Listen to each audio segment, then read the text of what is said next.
Karibu ndugu mtazamaji wa TBC1 katika kipindi cha Tanzania Mpya, kipindi ambacho siku ya leo kimeweza kurekodiwa kutoka katika shule ya uongozi ya Mwalimu Julius Nyerere ambayo ipo katika eneo la Kibaha kwa Mfipa katika mkoa wa Pwani.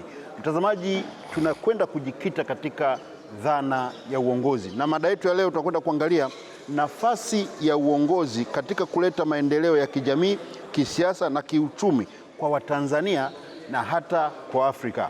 Mtazamaji, kaa tayari kwa sababu nakwenda kukuletea hapa kijana mmoja ambaye ni mwanamajumui wa kweli wa bara la Afrika kwa maana ya Pan-Africanist, lakini nakwenda kukuletea pia mtu ambaye amejibidisha sana katika kuandika vitabu, na kama ambavyo nafahamu maarifa yote yanapatikana katika vitabu, na tunaambiwa ukitaka kumnyima maarifa Mwafrika basi yaweke katika kijitabu. Lakini kijana huyu ambaye utamwona kwenye kipindi cha leo anajaribu kubadilisha fikra za Watanzania na fikra za Waafrika kwamba kuna haja ya kusoma vitabu kwa sababu ndani ya vitabu ndipo ambapo kuna maarifa. Lakini kijana huyu pia ni mwakilishi mkazi wa taasisi ya Pearl O. Lumumba hapa nchini. Taasisi hii inajihusisha na kuona ya kwamba wanamajumui wa Afrika, mosi, unaeleka kwa Afrika, lakini pili, unazidi kumea na kukua hadi siku. Mtazamaji wa TBC1, ninamleta sasa mgeni wangu hapa ambaye ni Bwana Joram Kumbi.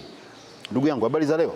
Njema. Mzima kabisa. Mzima wa afya. Ninaamini iko misamiati ya Kiswahili mingi sana hapa. Hakika. Na ningependa kuanza kwa kumshukuru Mwenyezi Mungu Jalia, maana yeye ameturuzuku hidaya ya uzima, na hapa tunakolwa mbawazi, yani tunafurahia zile rehema na neema za Mola Jalia. Kwa hiyo niseme ni tajamala, yani upendeleo, ni saada na sudi, yani bahati kubwa sana mimi kuonana pamoja nawe ndugu mtangazaji. Yani kufanya mazungumzo haya kwa kweli ni bahati. Na tunapozungumzia dhana kubwa ya uongozi ni kitu cha ajabu sana, maana bila uongozi jamii haiwezi kuendelea, mtu binafsi hawezi kuendelea, na bila uongozi dunia haitakaa kuja kupata amani au kupata neema, nasema ghanima, ustawi. Uongozi ni nini hasa? Maprofesa chuo kikuu wamejaribu kuelezea dhana yake. Wanasiasa katika majukwaa kila kukicha wanaeleza dhana na tafsiri ya uongozi ni nini. Mama mboga sokoni anauliza kiongozi ni nani? Uongozi uko wapi? Watu wanatafuta. Mashehe na maimamu wafanya dua wanamuomba Mola Jalia atume viongozi wenye roho njema kuiponya dunia. Uongozi ni nini hasa? Uongozi tunaweza kusema kwa maana rahisi ni uwezo wa kuhamasisha watu wafanye mambo yenye tija katika jamii. Ningesema kwa lugha ya Kinyaturu ingekuwa ni the capacity to influence people to do something which is beneficial to them. Na bwana mmoja wa Marekani akajitapa sana kama mtaalamu wa uongozi duniani, yeye akasema leadership is influence, nothing more, nothing less. Na tafsiri kwamba uongozi ni hamasa njema, hakuna kinachozidi wala kinachopungua. Uongozi ndio unaoleta tofauti. Kwa nini nchi fulani iwe na neema zaidi na nchi fulani isiwe na neema? Tunazo nchi ambazo zina kila aina ya rasilimali. Taja wanyama, taja madini, vito vya thamani, taja mafuta, taja mbao, taja watu, vijana, nguvu kazi. Nchi hizo zinazo, lakini bado nchi hizo ni maskini. Unajiuliza kwa nini? Na kuna nchi ambazo ziko katika jangwa kabisa, hakuna madini, hakuna mbao, hakuna dhahabu mule, lakini wao ni viongozi katika dunia, wanatoa kauli na watu wanafuata. Je, ni nini hiko kinatofautisha? Jibu linakuwa ni dogo na rahisi, ni uongozi. Nionyeshe uongozi katika nchi, nitakuonesha mustakabali wa watu. Nionyeshe kiongozi katika jamii, nami nitakuonesha usalama wa maisha ya watu. Katika karne ya 21 tunahitaji uongozi na viongozi kuliko kipindi kingine chochote. Unaweza kuwa mwanasiasa lakini sio kiongozi, lakini ukiwa kiongozi unaweza kuwa kitu chochote. Maana kwamba siasa ni jukwaa ambalo linakufichua kama wewe ni kiongozi au la. Ukivalishwa taji lile kama la malkia, alikufanyi kuwa kiongozi, isipokuwa linakudhihirisha kama ni kiongozi au la. Ni kama vyeo na madaraka ni kama jukwaa la mcheza ngoma. Sasa jukwaa lile halikufanyi uwe mcheza ngoma hodari, ila utakaposimamishwa pale juu kuanza kucheza au kudemkademu, wanaokutazama watasema, naam, huyu ni mnenguaji hodari na huyu si mnenguaji hodari. Ndio inavyokuwa. Majukwaa ya cheo, mamlaka yanafichua kama sisi ni viongozi au la. Kiongozi mzuri ni kiongozi mtumishi. Ndio maana wale wakina Mwalimu Nyerere na wenzao kina Bibi Titi Mohamed walipoanza dhana ya kuongoza nchi, walipopewa ile haki ya kujitawala na kujiongoza wenyewe, wakaanza kusema mtumishi wa umma. Kiongozi ni mtumishi wa umma, unatumikia watu, unaweka kando matakwa yako, halafu unaweka mbele matakwa ya watu wengine. Kwa lugha ya Kinyaturu wanasema you subdue your own interest and you put the interest of the people forward. Huyo ndio kiongozi mtumishi. Vitabu vile vitakatifu, masaafu na Biblia, Bwana Yesu yule alipata kusema kitu kikubwa sana katika masuala ya uongozi. Anasema kipofu akimuongoza kipofu mwenzake, wote wawili watatumbukia katika shimo. Viongozi wanayo macho, wanaona mbali, ni kama wako juu kabisa ya milima, wanasaidia umati, wanawaonesha kwamba sisi tunakwenda kule, alafu watu wanaanza kuwafuata. Bado naelezea dhana ya uongozi. Bwana mmoja anaitwa Martin Luther King Jr. wa kule Amerikani, akiwa amevaa dhana ya uongozi kama ni macho ya wanyonge, ni macho ya wengi ambao bado hawajaona, anawaeleza wa Marekani, anawaambia, mimi niko juu ya mlima, I am on the top of the mountain. Alafu anasema, I have seen the promised land, nimeona nchi ya ahadi. Alafu anasema neno gumu, kwamba yamkini mimi nisifike katika nchi ya ahadi, lakini ninyi na watoto wenu na vitukuu vyenu na wajukuu wenu mtafika nchi ya ahadi. Kwa wakati mwingine kiongozi si lazima yeye afike katika nchi ya ahadi, lakini anawaongoza watu. Akisha kuwafikisha pahala, anawaambia, basi ingieni katika nchi ya ahadi. Mimi nimekwisha kupigana vita vilivyo vizuri na mwendo nimeumaliza, haya ingieni katika nchi ya ahadi. Ndio walivyofanya wakina Musa. wanazo nguvu za kuigawa ile bahari ya umaskini, bahari ya ujinga, bahari ya unyonge. Wanayo nguvu, wana kama fimbo viongozi, wanaigawa ile bahari nyekundu, Red Sea, wakawaingiza watu katika nchi ya ahadi. Hao ndio viongozi.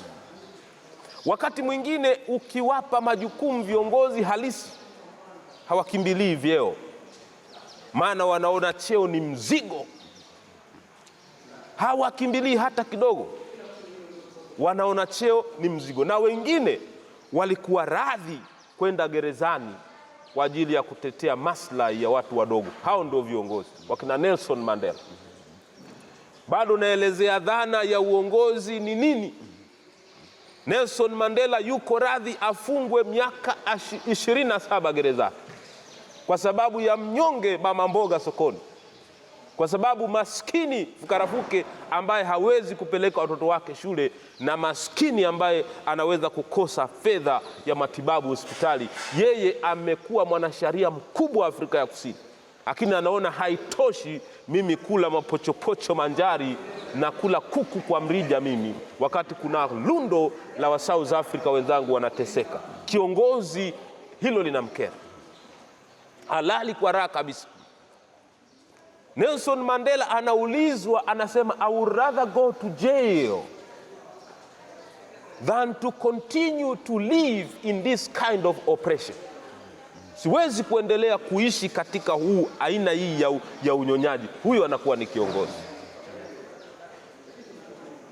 Viongozi wamefanya dunia yetu imekuwa sehemu salama ya sisi kuishi, na wale hatuwezi kuwafuta katika vitabu vya historia, na hata tukiwafuta katika vitabu vya historia hatuwezi kuwafuta katika roho za watu. Wao wamekufa lakini wanaishi. Kiongozi hafi, hata akifa anafufuka. Mwalimu Nyerere hii tunaona kama amekufa, Mwalimu hajafa. Mwalimu amefariki tu, lakini hajafa. Ndio sifa za viongozi, wakifa wanafufuka. Tutawataja katika vibaraza vyetu, tutawataja katika majukwaa ya siasa, tutawataja makanisani, tutawataja misikitini. Hizo ndizo tabia za viongozi. Wakifariki wanakufa, hawafariki, wanafufuka, wanaendelea kuwa hai. Maneno yao watu wanaenda vyuoni kusoma. Juzi hapa nakwambia ndugu mtangazaji, nimetoka Uingereza. Nimeingizwa katika bunge lile la Uingereza, UK Parliament. Aridhi katika ule ukumbi unaitwa Westminster Hall. Nimekuta jina la Nelson Mandela katika ule ukumbi. Ndio Mwafrika pekee ambaye aliwahi kuhutubia makundi ya bunge la Uingereza, the House of Commons na the House of Lords.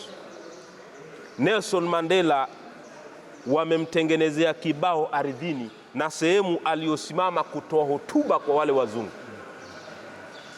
Hao ndio tunasema viongozi. Sanamu yake wameiweka katika ile wanaita Parliament Square pale London, mita chache kutoka hospitali ya St. Thomas ambaye Mwalimu Nyerere alifariki pale.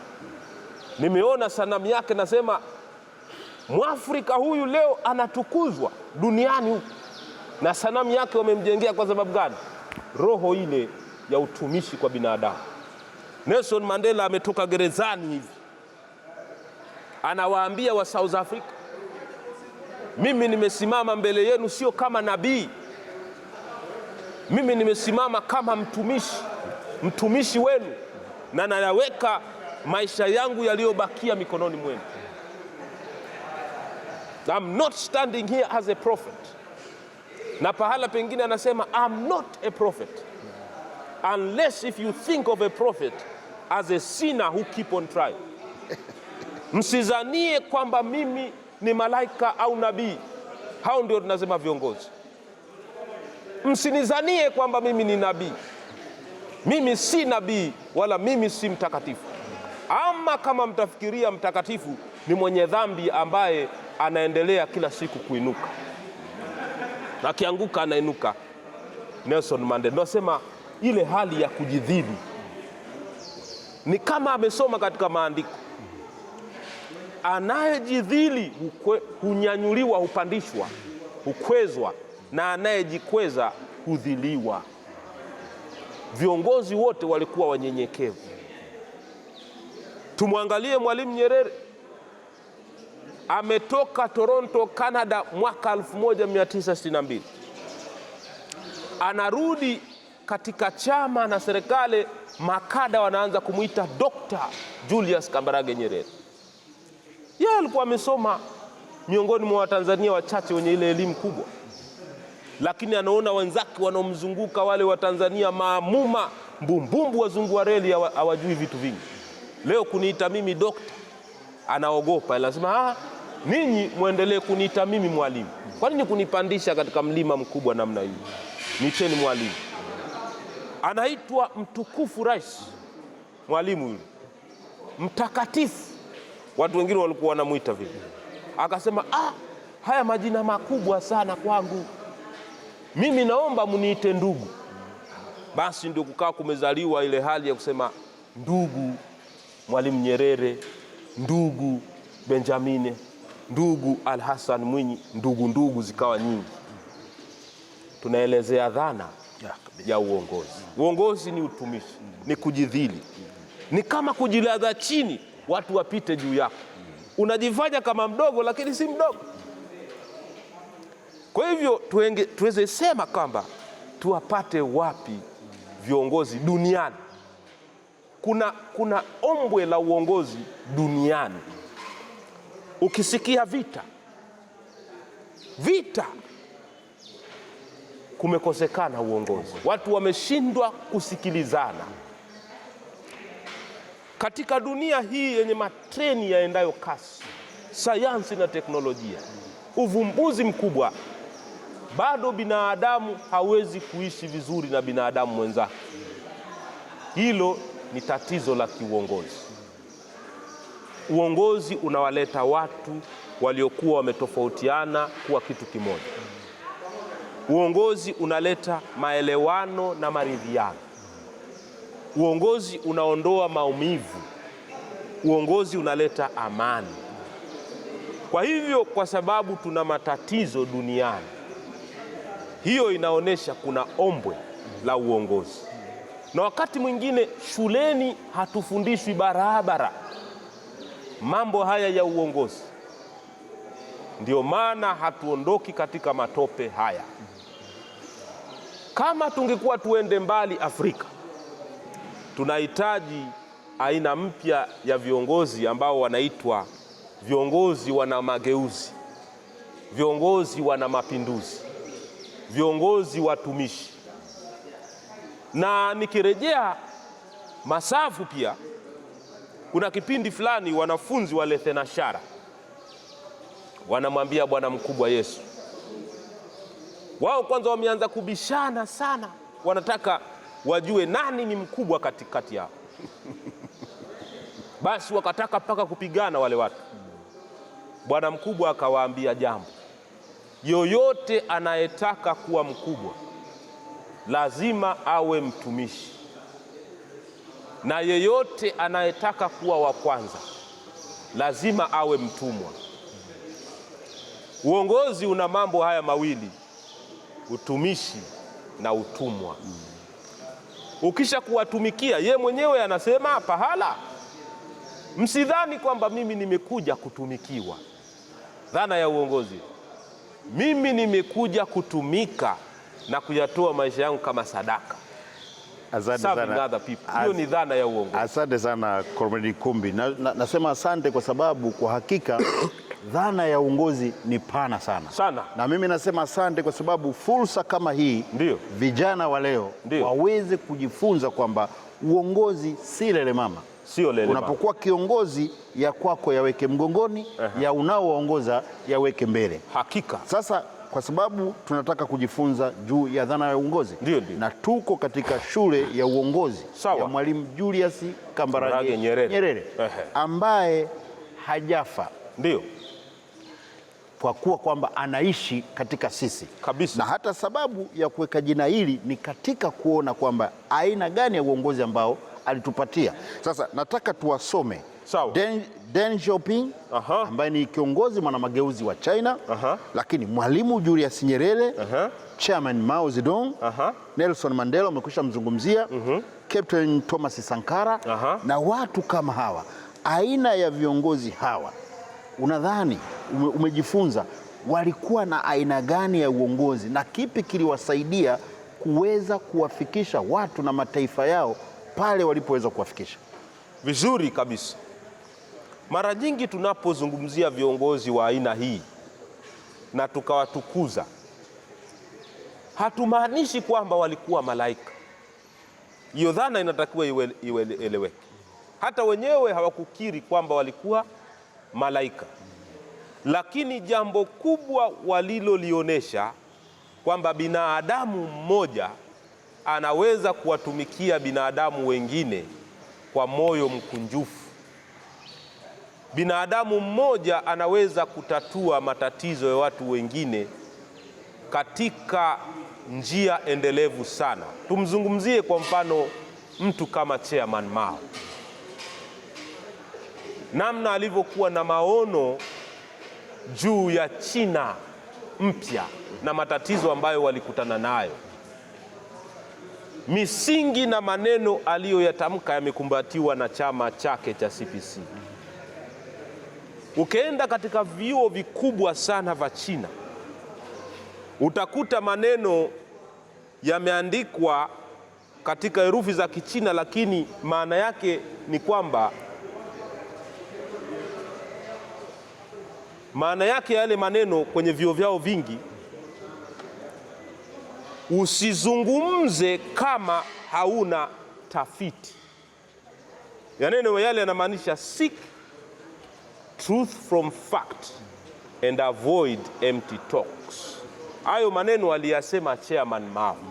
Epuka kuzungumza mambo ambayo hujayafanyia utafiti, naogopa kuzungumza mambo matupu.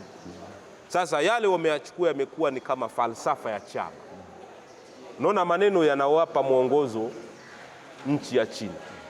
Lakini tunapozungumzia mapinduzi China, hayakamiliki bila kumtaja Deng Xiaoping. Deng Xiaoping ndio kama hapa Tanzania useme mzee wa ruksa Ali Hassan Mwinyi. Alipata nafasi ya kuzunguka duniani. Aliporejea katika nchi yake ya China, akabaini kuna vitu vilikuwa vimekosekana, hasa katika mambo ya soko huria na kushirikiana na nchi zingine, mambo haya ya market economy. Kwa hiyo katika ule ujamaa wa China akauongezea kitu kinaitwa free market, akaleta ladha kidogo za ubepari katika ule ujamaa uliokuwepo China, ama socialism iliyoko China. Watu wakaweza kuzalisha maradufu, watu wakaweza kuuza maradufu, wakaweza kuingiliana maradufu. Akaleta dunia China na akapeleka China duniani. Naona leo hii ukitembelea nchi ya China utaona kuna sanamu ya Deng Xiaoping, utaona pahala kuna sanamu ya Chairman Mao. Utatembea mbele kidogo utaona kuna sanamu ya bwana moja anaitwa Karl Marx na rafiki yake anaitwa kuna Fred, mambo ya Fred. Utawakuta wale watu wawili.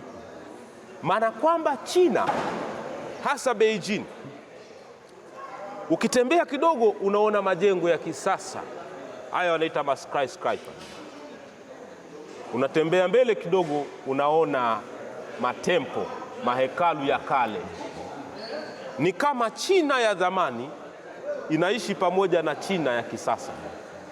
Utaona China ya kale inapigana busu na China mpya. Teknolojia, uvumbuzi unakumbatiana na mila na desturi, ndio vikaja kwa pamoja. Na hiyo tunasema ni uongozi. Waligundua kwamba bila kuwapa utambulisho wa China, Wachina wataanza kuishi kama watu wengine duniani. Hawatajulikana wao wanatoka wapi, lugha yao ni nini, utamaduni wao ni nini. Kwa hiyo viongozi hao umewataja, wamewapa utambulisho raia wao. Umemzungumzia mtu kama Thomas Sankara. Thomas Sankara sio mtu. Thomas Sankara ni roho ya mageuzi. Kijana mdogo tu hivi, aliangalia katika nchi yake ilikuwapo inaitwa mambo ya Volta, sijui nini hapa Volta, akaibadilisha akaita ile nchi Burkina Faso. Burkina Faso maana kwamba nchi ya watu wenye maadili, the land of the upright people. Sio majina ya kizunguzungu haya. Hii ni nchi, akabadilisha jina. Akasema hatuwezi kusema sisi tuna uhuru, hatuwezi kuvaa nguo zetu wenyewe, suruali zetu wenyewe, viatu vyetu wenyewe, haiwezekani. Akasema haiwezekani, lazima tuzalishe vitu kutokea ndani. Huo ni uongozi. Aliwakuta wa Burkina Faso watu waoga, watu wasio na mbele wala nyuma. Akawapa ujasiri na sababu ya kuendelea kupambana. Hiyo ndio nasema kazi ya uongozi. Nasema kwa lugha ya Kinyaturu. Leadership can enter into a cage or a dungeon of hopeless people, weak people, and make them bold. Yani uongozi halisi unaweza kuingia katika pango la walala hoi, na mara ile uongozi halisi ukawabadilisha wale hohehahe, maskini fukarafuke, wakawa watu majasiri wanaojitambua na wanaojiweza. Na hiyo ndiyo kazi ya uongozi, kubadilisha mambo juu chini. Kwa hivyo hawa watu wanaendelea kutupa somo.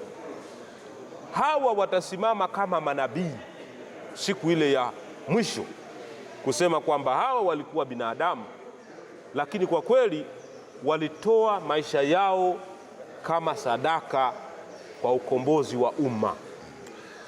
Asante sana. Tuko katika Mwalimu Julius Nyerere Leadership School. Na hapa umefika kwa ajili ya uzinduzi wa Global Leadership Training Program, aina ya uongozi wa kidunia. Mafunzo ambayo yataendeshwa kwa ushirikiano baina ya Mwalimu Julius Nyerere Leadership School pamoja na chuo kikuu cha Renmin katika nchi ya China. Wewe ni mmoja wa wanafunzi wa kwanza kabisa kwa ajili ya mpango huu. Hebu kwanza tupe maono yako, tupe mapokeo yako. Unadhani Global Leadership Training Program inakwenda kubadilisha chochote katika namna ya dhana, katika namna ya mtazamo wa uongozi, mosi kwa Watanzania, lakini pili kwa viongozi wengine kutoka katika vyama vya zamani vya ukombozi katika Angola, katika Namibia, katika Zimbabwe, katika Afrika Kusini? Unaona kabisa kwamba aina ya mafunzo haya yanatupeleka katika kile ambacho Mwalimu aliweza kukipanda katika sekta ya uongozi hapa nchini? Vizuri kabisa. Kwanza katika maisha, mtu ambaye unatakiwa umshukuru sana ni yule ambaye atakuja kwako akufundishe namna ya kuvua samaki, asikupe tu samaki. China amekuja mpaka hapa Tanzania, hapa Afrika, kutoka miongoni mwa vyuo vyake bora kabisa. Renmin University ama chuo cha Renmin ni miongoni mwa vyuo vya China vikubwa na vyenye hadhi kubwa. Ameona aje huku atafute wa Afrika, halafu kwa pamoja tujifunze mambo ya uongozi wa kimataifa. Unajua, ukisikia neno global leadership ni aina ya uongozi wa kimataifa ambao unatafuta kutatua changamoto za dunia. China ana mpango wa kuwa na kesho jumuishi, kesho yenye umoja, na ameonyesha kwamba anataka aende pamoja na ndugu zake wa Afrika. Tunasema the common future, kesho ya wote kushirikiana, kushikamana. Matatizo makubwa ya dunia yetu, migogoro, umaskini, maradhi na mambo yanayofanana na hayo ya kimazingira.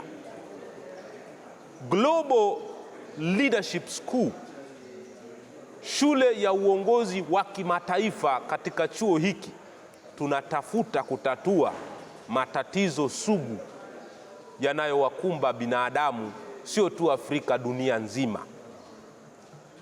Kama tunaweza kuondoa vita siku za usoni, kama tunaweza kuondoa changamoto za tabia nchi siku za usoni, maradhi yanayotukumba na hasa tatizo la umaskini, China anaendelea kuwa mfano katika dunia.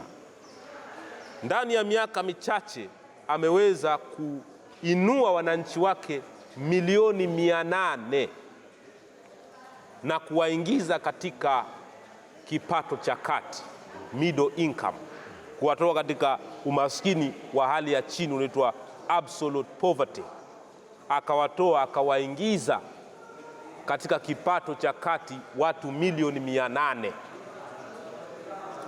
Watu milioni 800 ni sawa na idadi takribani ya watu wote barani Afrika. Maanake tuko kama bilioni 1.3, bilioni 1.2. China peke yake yuko bilioni 1.4, ametoa watu milioni 800. Hilo ni jambo kubwa sana. Laiti kama Waafrika na sisi tungeweza kujikwamua, hata isiwe milioni 800, milioni 400, tujitoe katika umaskini, ufukarafuke, ulala hoi, wale mafakir, wale makabwela, tuwatoe kule, tujitoe kule, tuingie katika tabaka la kati.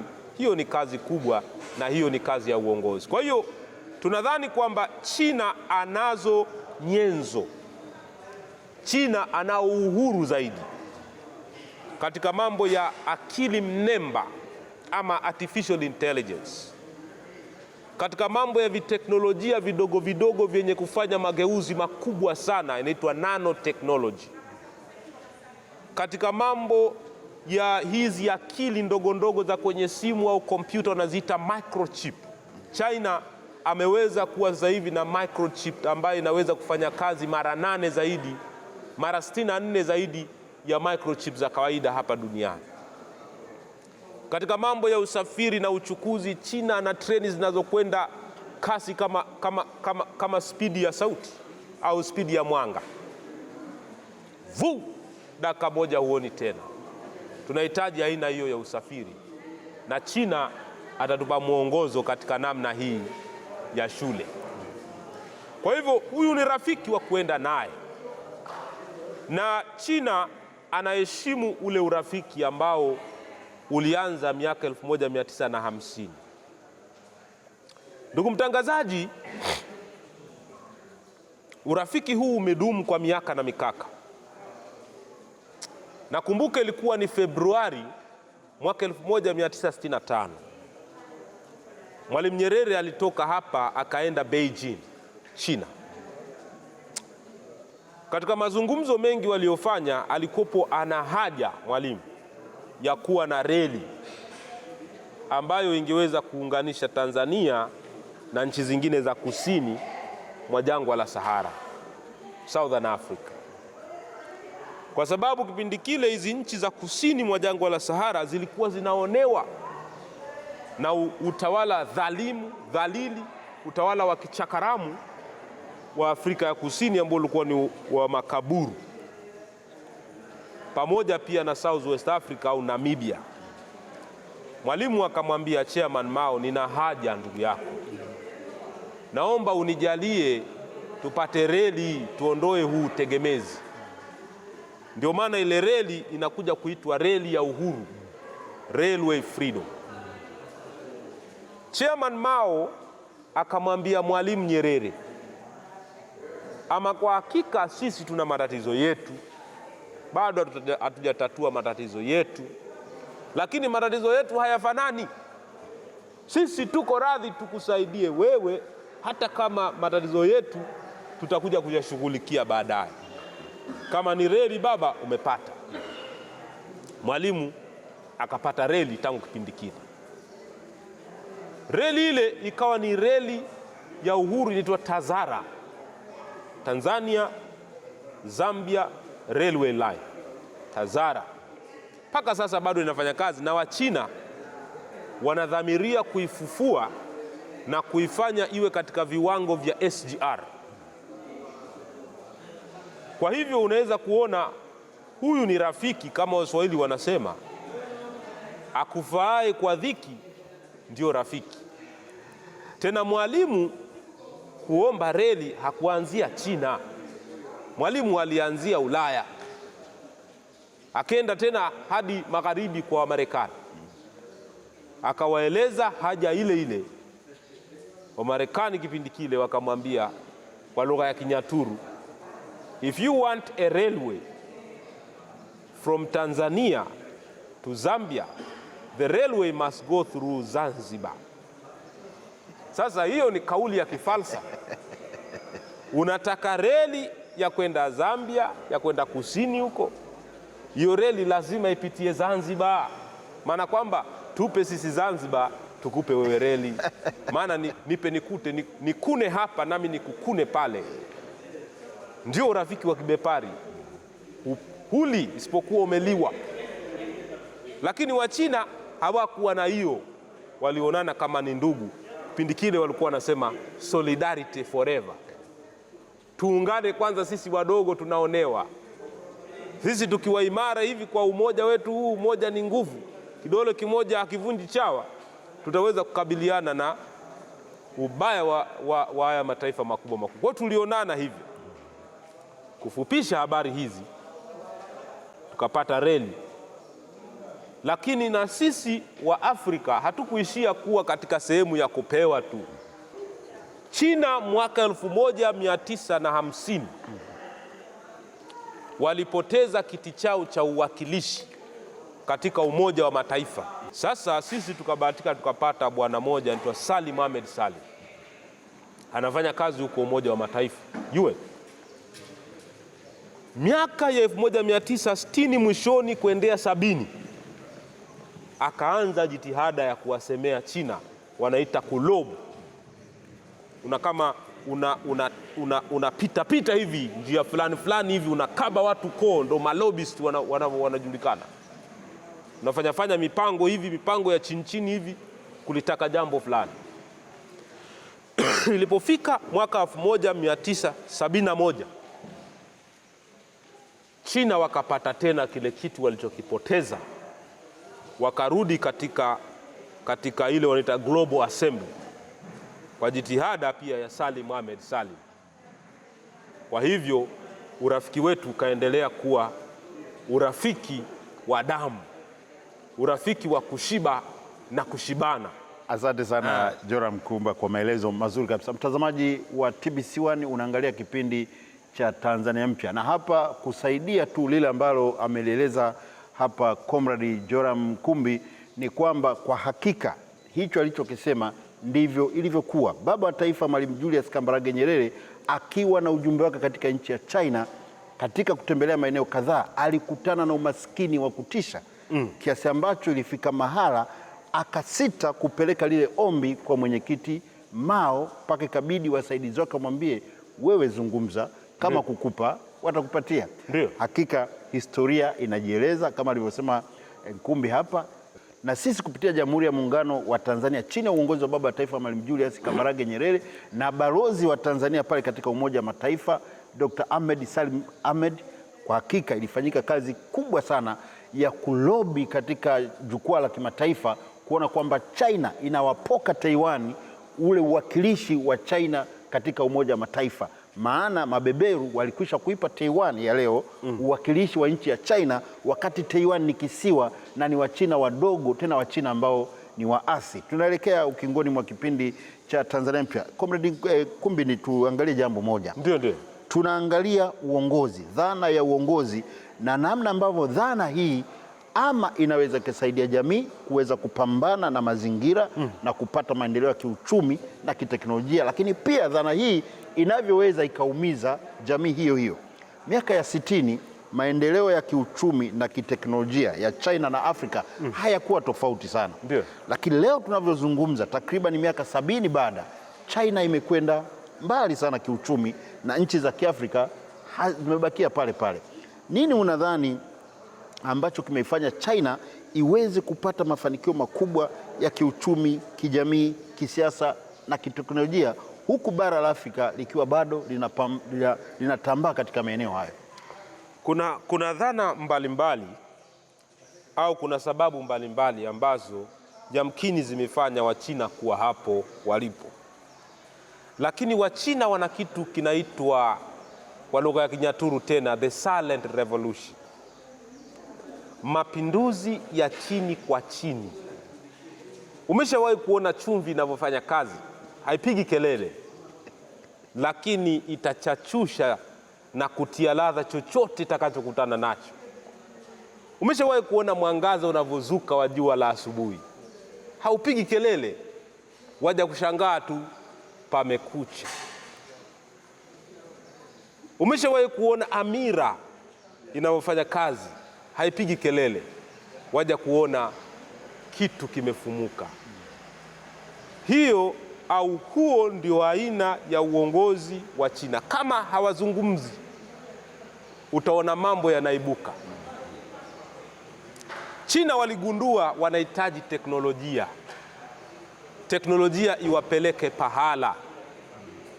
Wakatafuta vijana wao waliokuwa werevu, maprofesa chuo kikuu, wakawatuma katika misheni.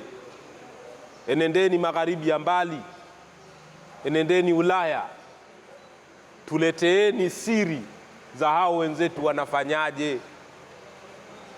Watu wakaenda kule, waliokuwa wataalamu wa kuandika wakaanza kuandika, wataalamu wa kuchora wakaanza kuchora. Tena kuna watu wengine walipowaomba hata kutembelea viwanda wakawaachia, lakini kumbe waliwaachia watu ambao wamebobea na kutopea na kutabahari katika ujasusi. Wakachukua teknolojia za watu kwa nguvu, wakaenda nyumbani kwao, wakaanza kufanya vitu kama vile walivyoviona. Ndio maana unasema China wanazalisha kopi, yani kitu halisi kinakuwa hivi, wanakupa kitu kinachokuwa. Kwa hiyo wale walijua kwamba ili teknolojia iweze kuhama ina hatua, na kwa kweli katika hatua mojawapo ni imitation. Imitation ni kuigiza. Unaigiza kama kile kitu hicho unakiigiza kama unaweza kukitengeneza. Walipoanza kuigiza, wewe unazalisha kiatu, wanasema hichi na sisi tuweza kukitengeneza hicho. Wanakisoma tabia zake, kimetengenezwa na nini, na wao wanataka kukizalisha kama kile walichokiona. Ndio dunia inavyoenda, imitation. Mnaigiza kwanza. Mambo mengine sijui diffusion, mambo mengine na mambo kadhalika. China wakaenda katika kitu kinaitwa reverse engineering. Yaani kwa mfano wakichukua engine hii, wanaifungua engine ile kipande mpaka kipande mpaka nati ya mwisho. Wanaanza kusoma tabia ya vile vyuma vilivyotengenezewa kile kitu. Wataanza kurekodi namna kilivyo, watakifungua, watakirudisha, watakifungua, watakirudisha, watakifungua, watakirudisha. Watajua chuma hiki kimetengenezwa na aluminium kiasi fulani, chuma kiasi fulani, madini. Wanasoma vile, wanajua tabia ya vile vitu, alafu baadaye wanaanza kutengeneza. Hawakutoka tu abura kadabura hivi wakafika pale walipofika. Ni udadisi na kudhamiria, na walipita pale kwa maumivu makali. Chairman Mao alipata matatizo makubwa sana, watu walimpinga sana, na wananchi wengine walipoteza maisha. Kwa hiyo hakuna njia rahisi iendayo iendayo katika neema. Hata wale wana wa Israeli wale walikuwa wanataka, wapo wengine walifia jangwani, hawakuenda. Walifia jangwani wengi sana. Unaambiwa walioenda kule nchi ya ahadi walikuwa ni watoto, wale wazee watu wabishi walifia jangwani. Katika kuenda ile nchi, ni nchi ya maumivu sana, nchi ya ahadi, nchi ya asali na maziwa. Kwa China ni hivyo, wameamua kindakindaki kufanya mambo yatokee. Kwa hivyo ili na sisi tuweze kuendelea, hatuna namna, tuanze kutuma vijana wetu waende mashariki ya mbali, waende magharibi, waende Ulaya, waone kwa macho yao kitu gani wakija huku nyumbani wanaweza kukirudisha. Lakini pia lazima tuanze kuheshimiana. Hatuwezi tukaendelea kama nchi za Kiafrika na kuwa sehemu China ilipofika kama hatuheshimiani. Afrika tuna tatizo moja la usalama.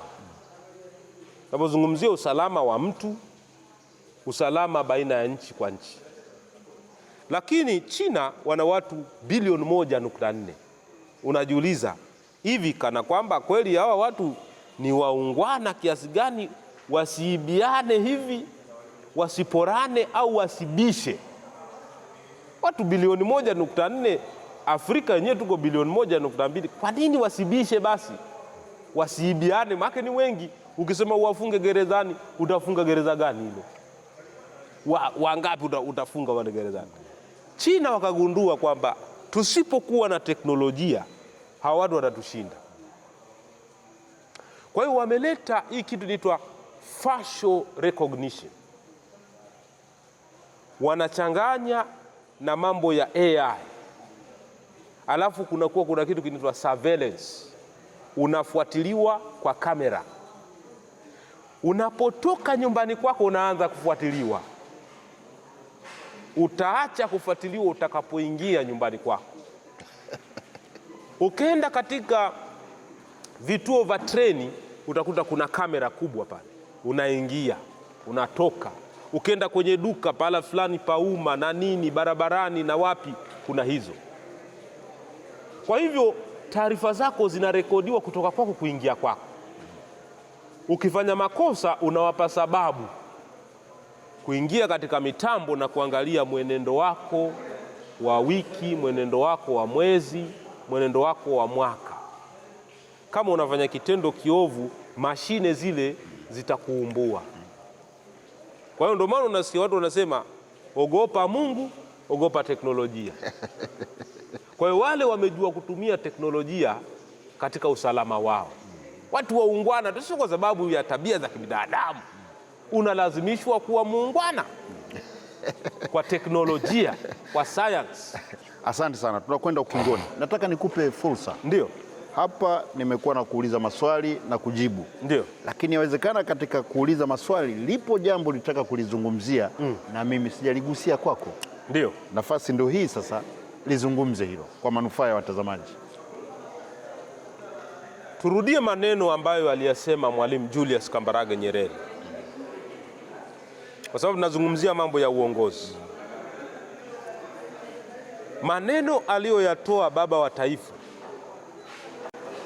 mwaka 1961 tarehe 9 Disemba. Yale maneno, siku ukiwa na pasipoti yako ya kusafiria, enda kaifungue kule mwishoni, utakutana na yale maneno. Yale maneno inatakiwa tuyatafakari sasa tunapozungumzia uongozi. Mwalimu wakati tunashusha ile wanaita Union Jack, ile bendera ya utawala wa Mwingereza, na tunapandisha bendera yetu ya Tanzania, Mwalimu alitamka maneno ya kinabii. Akasema sisi tumekwisha uwasha mwenge na kuweka juu ya mlima Kilimanjaro, umulike ndani na nje ya mipaka, ukalete matumaini mahala ambapo hakuna matumaini, ukalete upendo mahala penye chuki, na heshima palipojaa dharau. Sasa kama Watanzania tumeenenda kwa kiasi gani katika kuleta mwanga, sio tu katika nchi yetu ya Tanzania, lakini nchi zinazotuzunguka. Huu ni mwanzo. Maana wakati ule ilikopo Alexander Gwebe Nyirenda yuko juu ya kilele cha mlima Kilimanjaro. Sasa nazungumza na Manyerere wapya. Manyerere ambao wananisikiza ni vijana. Chinua Achebe ameacha swali, anasema kwenye kitabu chake cha Things Fall Apart. Anasema, where are the young suckers that will grow when the old banana tree dies? Iko wapi miche michanga itakayochipukia baada ya ile migomba mizee kufariki? Chinua Achebe anaendelea kuuliza swali la masikitiko, anasema, ninawahofia ninyi vijana kwa sababu hamjui kuzungumza lugha moja. I fear for you young people because you do not know how to speak with one language. Wanasema mibuyu ikianguka milimbolimbo huchipuza. Iko wapi milimbolimbo? Sawa, wana wa miti mikubwa yangukapo wana wanyuni watetereka, lakini sisi kama vijana tumelala handingwa mwemacho ambiwitule. Huu ni ule wakati wa kujiandaa, tena kujiandaa barabara. Uongozi ni mbio za kupokezana vijiti. Kizazi kimoja kinakimbia, kinakabidhi kizazi kingine.